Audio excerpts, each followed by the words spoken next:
জীবনের শেষ সময়, শেষ হায়াত। আজরাইল রে, মনে হয় আমার ফ্যামিলির পরিবারের চেহারা বুঝি আমি আর দেখতে পারবো না।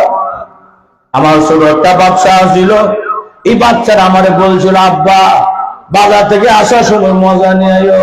তখন আমরা কয় না, আব্বু মজা নিয়ে আয়ো। আমি জানি এখন আমার জীবনের শেষ সময়, তবে পরিবারের সঙ্গে সাক্ষাৎ করা আমার জরুরি না, আমার সন্তানের জন্য মায়া আমার জরুরি নয়।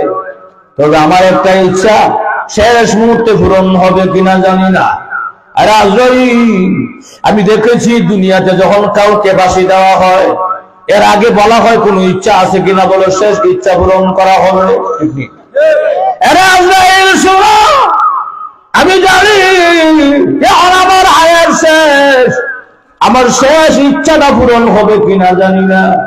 আজরাইল রে, দেখছনি আমার কান্দে কি আছে? বলে গামছা।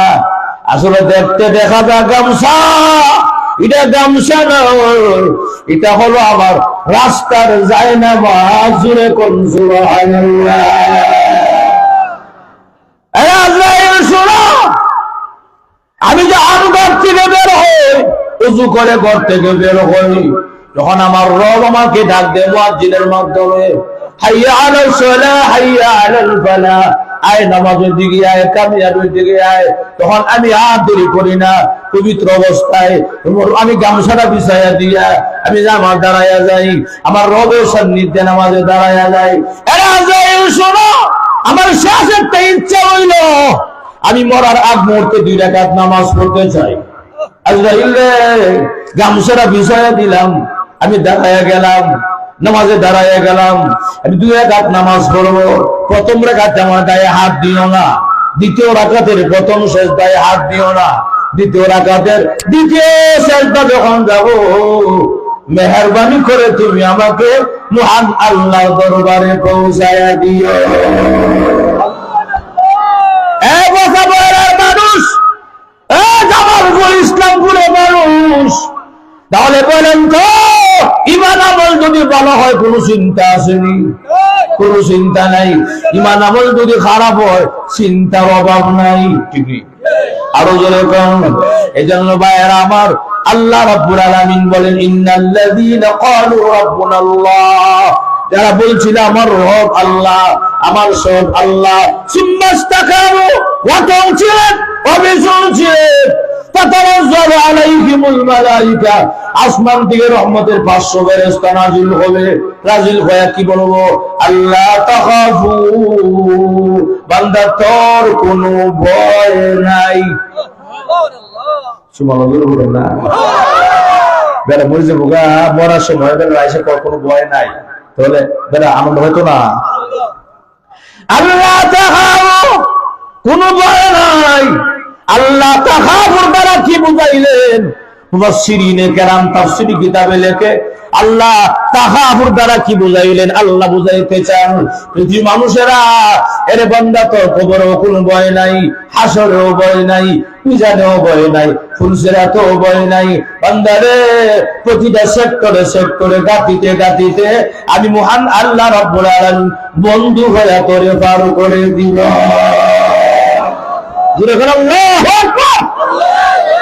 আল্লাহ তাআলা ওয়ালা তাহজানু, কোন চিন্তা নাই, ওয়াবশিরু বিল জান্নাতিল্লাতী কুনতুম তুআদুন, সুসংবাদ গ্রহণ করো ওই জান্নাতের, যে জান্নাত আল্লাহ তোমার ওয়াদা করেছিল।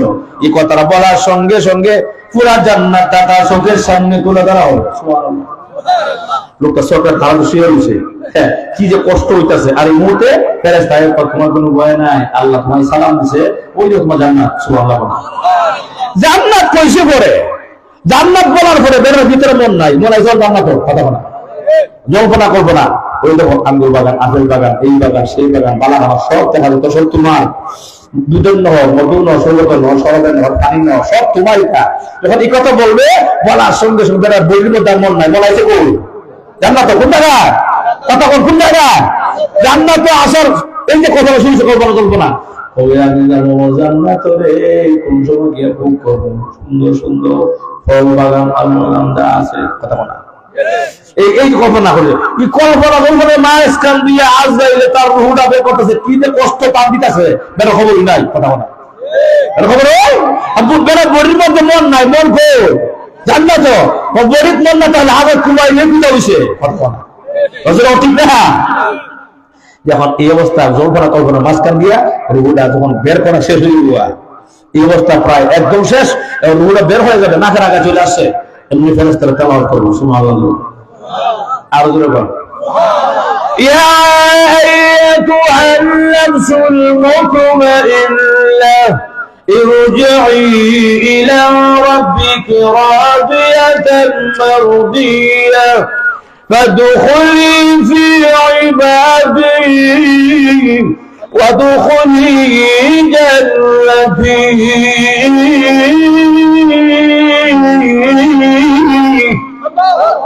الله أكبر يا أيتها النفس المطمئنة হে নফস মুতমাইন্না, এ বসন্ত আত্মা, উদখুলি আই উখরুজি, আয় বের হয়ে তোর জান্নাতের দিকে আয়।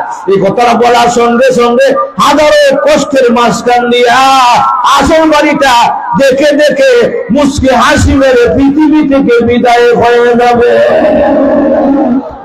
এই জন্য কবি বলেন, যদি এমন হয় তাহলে তোমার জীবনটা সুন্দর করো, কথা বলা এমন জীবন তুমি করো হে গঠন, ঠিক নেই মরণে হাসিবে তুমি কাঁদিবে ভুবন। বলেন মরণে হাসি দিছেনি, দিছে না হাসি? মরার সময় হাসি দিছেনি, মরার সময় হাসি দিয়ে বিদায় হয়ে গেছে। এই জন্য কবি বলেন, এমন জীবন তুমি করো হে গঠন, মরণে হাসিবে তুমি কাঁদিবে ভুবন। বান্দারে জীবনটাকে সুন্দর করো, মরণটা সুন্দর হবে। মরণটা যদি সুন্দর হয়, হাসতে হাসতে তুমি আল্লাহর জান্নাতে চলে যাবে। এই জন্য ইমান আমার ভালো হওয়া দরকার, আর ইমান আমার যদি ভালো করার লাগে নামাজ না পড়বো চলবো, ভালো লাগবো। কিন্তু আমরা সমাজে একদল আছে সারে কলারটা বইলে কয় নামাজ না পড়লে ইমান বড় শক্ত না, কথা বলে আছে না ভাই? নামাজ না পড়লে ইমান বড় শক্ত, ইমানই তোর নাই, নামাজ বড় শক্ত না, কথা কয় ঠিক কিনা? নামাজ সারা বুজুর্গি নাই, নামাজ সারা জান্নাত পাওয়া যাবে না, নামাজ সারা আল্লাহর দয়া পাওয়া যাবে। নামাজ আগে লাগবো, ঠিক কিনা? হ্যাঁ, কিছু কিছু লোক আছে বুঝছেন, মানে বাস্তব কথা বলি, কিছু কিছু লোক আছে যদি কম যে এক মনের একটা বস্তা তুই 2 মাস 2 মাস বোঝা বই দিয়া এটা রাজি হয়ে যাবো, যদি কম যে নামাজটা পড়ে আমি রাজি না, কথা বলা আসে না ভাই? অথচ নামাজ তো মজা, যে নামাজের মজা পাইছে হ্যাঁ বুঝে নামাজে কি মজা, যে ঠিক না?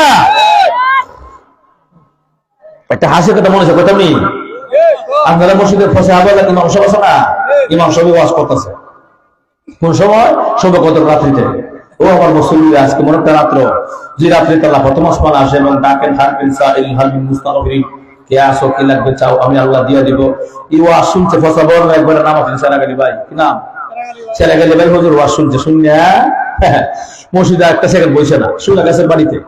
বাড়িতে গিয়া গড়ে গিয়া নতুন করে সুন্দর করে গোসল করে পবিত্র করে আকর্ষক জল লাগাইয়া, গোলাপ জল লাগাইয়া, নতুন জামা কাপড় লাগাইয়া মসজিদে আবার ঢুকছাইয়া, মসজিদে একা ঢুকে রাত্রি ঢুকছে। আয় আল্লাহ আল্লাহ, ইমাম সব আজকে ওয়াজ করছে, আজকে যে যা হয়েছে তুমি সব দিবা, আমার বেশি কিছু লাগতো না, আমার 5 লাখ টাকা দিও, আমিন। কত কথা বলা খারাপ, 5 লাখ, এই 5 লাখ টাকা চাই এবার একটা সেকেন্ড মসজিদে বলছে না, সোজা বড় গেছে বড় গিয়া সবার মধ্যে বইয়া মাথার লাড়ার মুসকি মুসকি আসে। ওয়াজ জিজ্ঞাসা করলো, বউ জিজ্ঞাসা করলো আপনি আসেন কেন, কিসে? বুঝবে একটু পরে টেহার খেলা, কথা বলা টেহার খেলা মানে বুঝলাম না, বোঝায় কোন না, দেখলো কি বুঝবে, কথা বলা দেখলো বউকে যাক বলে না বললে ফেসল বাড়াই আল্লাহ নাই। এবারে 1 ঘন্টা অপেক্ষা, টেহা তো আর 2 ঘন্টা অপেক্ষা, টেহা তো আর কি তার ইমাম সব কি বলবো অজু করে, আমরা ইসলাম অজু করে আমরা কয়ে রাখে, কথা বলা 3 ঘন্টা হয়ে গেছে গা। এমনি ছিল মসজিদের মিনার থেকে আল্লাহ শোনা যায়, আসসালামু আল্লাহু আকবার, আল্লাহু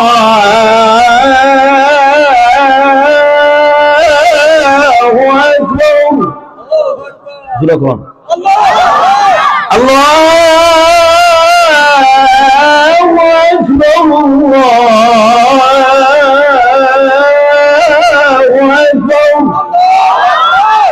যখন আজান হয়ে গেছে গা এবার মেজাজটা আগে আসলো 70 আরো 79 100 কথা বলা ওই ইমাম সাহেব যদি মিশাওয়াজি করে আজকে ইমাম সাহেবের হয়তো একদিন আমার একদিন কথা না আমরা সমাজে আসেনি বলল হুজুর হুজুর লাগানো লোক আসেনি মসজিদের মুয়াজ্জিন মসজিদের ইমাম মসজিদের খাদেম হেরার লাগে সারা জীবন লেগে থাকে কথা না এর লাগে মিল হই নাই মনে হয় হেরা হের সিনের চাকরি চাকর মনে করে অথচ এরা আল্লাহর ঘরে খাদেম হেরা কোনো ব্যক্তি চাকর না কথা ঠিক না আমি একটা কথা বলে যাই শেষ মানে আমার ফাঁকে দিয়া সেই কথাটা হইলো যারা উলামায়ে কেরামের সঙ্গে অনবরত লাগতেই থাকে উলামায়ে কেরাম দেখলেই তার জনগণের শুরু হয় তাদের ব্যক্তিগত অবস্থা মৃত্যু হবে 2 নম্বরে হলো বেঈমানের হামতে মৃত্যু হবে নাউজুবিল্লাহ যুবক এটা ভবিষ্যৎবাণী দেওয়া যায় আপনারা যারা এরকম করবে তাও টেস্ট করে খবর দিকেন হয়তো মুখ বাঁকা হয়ে যাবো না হলে অর্ধাঙ্গ হয়ে যাবো তাহলে হয়ে যাবো বিছানা হয়ে যায় তার ব্যক্তিগত হালতে মৃত্যু হবে যুবক ঠিক কিনা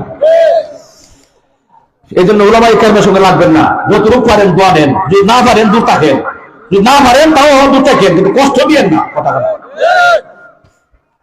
যাক এখন এই অবস্থা আপনার এই শেরাগালি ভাই উনি কয়গুণ করে ইমাম মিশাওয়াজি করে আজকে আসতাম না এলাকার নামাজ আজান শেষ হয়েছে নামাজ শেষ হয়েছে হ্যাঁ নামাজ গেছে ওই না মসজিদ মানে সবার মধ্যে বইয়া বাসা ধরে তাহলে সময় আগে বলতে সময় নামাজ শেষ হতাম এলাকার মসজিদে নামাজ শেষ সবাই গেছে গা আর হেবারে রওনা করছে ইমাম সাহেব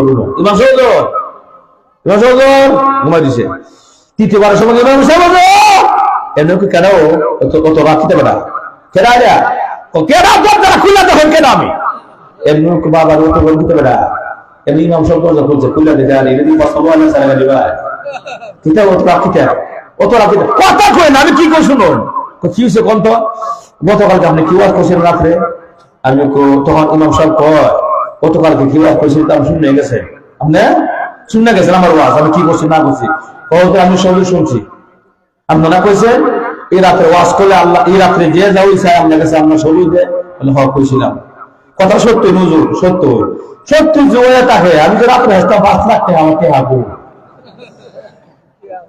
আপনারা ঘুমাই গেছেন না আসেন না আপনারা আমি চাইতে রাত্রে 5 লাখ টাকা আমাকে হাবো ইমাম সাহেব মুজালাইছে হয়ে গেছে কার একজন কত কারণ আছে না আমাদের সমাজে নামাজ নাই রোজা বেড়ে জায়গা 5 লাখ টাকা বেড়া দিলে তো আল্লাহ হলোই কথা বলা এখন ইমাম সাহেব করি এখন হেরলে তর্ক করি তখন ইজ্জত যাওয়ার সালা কথা বলা এর লিগে ইমাম সাহেব বুদ্ধি হারে একটা জবাব দিছে কিতাব কাছে কথা বলি ইমাম সাহেব বলতেছে যে ইমাম সাহেব আমার টেহা বলেন জবাব দেন তখন এখন ইমাম সাহেব কয় শেরাগালি ভাই চাইছিলি কত 5 লাখ এর লেগেও দেখছিও সারা রাত একজন ফেরেশতা একটা ব্যাগের মধ্যে 5 লাখ টাকা নিয়ে মসজিদে গোড়া আপনার মসজিদে খুঁজতে না এখন হ্যাঁ মনে কি করতে মসজিদে আসি না নিজের বুঝটা নিজে আস্তে আস্তে বুঝতেছে মানে হ্যাঁ হুজুর বদল লাগবে না নিজে নিজে বুঝতেছে আর কি কি তুই মনে মনে কয় কি আমি তো মসজিদে আসি আমি চাইছিলাম কি কথা ইমাম সাহেব আরো কয় এখানে শেষ না আরো আছে বাকি ও সারা রাত আপনি আইসেন না সারা রাত হারিয়ে বুঝতে আপনি পাইছে না দ্বিতীয়ত হইলো ফজর নামাজের সময় সব মুসলিমের দিকে চেহারার দিকে চায় কিন্তু ফেরেশতা আপনার চেহারার দিকে আপনারা দেখেন না সেনা গাড়ি ভাই তুমি মসজিদে আইসে না আমি কোথায় কেমনে আইসে না শেষ পর্যন্ত আপনাদের না ভাইয়া ফেরেশতা 5 লাখ টাকা দিয়ে আমার কাছে কথা বুঝলেন না এখন হ্যাঁ পুলিশটা বুঝতে পারছে ভুল ইমাম সাহেব মানে ভুল তো আমার কেন তুমি আদিসি ঠিক হয় আমি মসজিদ সারা আইসা ঠিক আছে বুঝলাম নামাজ হইতা তোতে হারা ফাইলাম এরা ঠিক কি না এবার ভুল বুঝতে পারছে ভুল করেছি অন্যায় করেছি মাফ করে দেন ওয়াদা করলাম গো আজকের পর থেকে মৃত্যুর আগ পর্যন্ত কোনদিন 5 ওয়াক্তের নামাজ মসজিদের ভিতরে ছেড়ে দিব না সুবহানাল্লাহ জোরে কর